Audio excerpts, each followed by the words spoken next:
Si estás pensando en renovar tu salón, estas 70 propuestas pueden ayudarte a encontrar el estilo perfecto.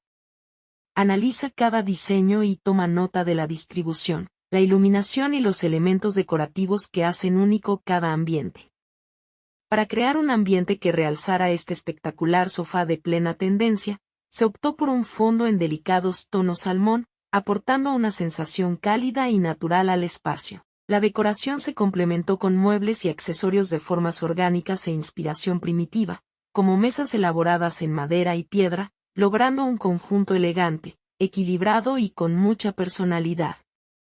Un sofá con estampado, butacas de terciopelo verde, dibujos al carboncillo, una boiseria a medida para guardar tus libros.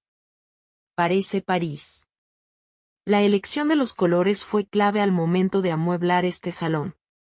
Sobre una base en tonos blancos y con mobiliario de líneas limpias y contemporáneas, se incorporaron tapizados en naranja y morado que aportan energía, frescura y un estilo moderno. Esta combinación crea un ambiente dinámico, lleno de personalidad y con un aire juvenil que hace que el espacio resulte mucho más atractivo y acogedor. Si buscas un salón con un estilo original y lleno de personalidad, apuesta por una base en color blanco y añade asientos en distintos tonos para crear un efecto visual llamativo.